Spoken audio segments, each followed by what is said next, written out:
The MCA has accepted the CLRC's recommendation that while determining control for the purpose of notifying a transaction to the CCI, the threshold should be material influence and not decisive influence. Nisha, to your mind, what's prompted this change in approach?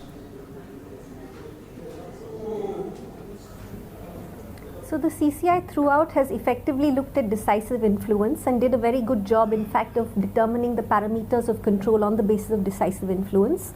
In only 2 instances did they look at material influence. One of them is Agrium Potash and the other one was Ultratech JP. Okay.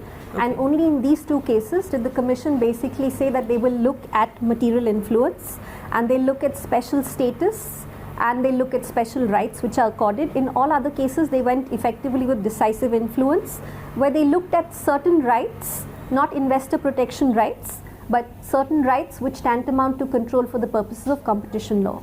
I think it's actually unfortunate from an ease of doing business and an industry standpoint to have the threshold of material influence being introduced, because material influence is effectively the lowest threshold of control.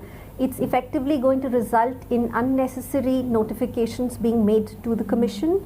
It will block resources. It will be effectively burdensome on industry, because with material influence now, investors will be compelled to try and get information from a target which might not really be forthcoming when all the investor has is material influence.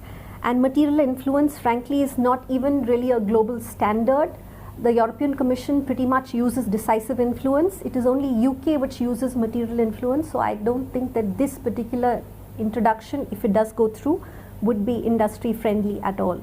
Are you clear then on probably what deals today are not reaching the, I'm just trying to get the flavor of what kind of deals or acquisitions will now need to be notified as a result of this change in control definition, if it becomes a law?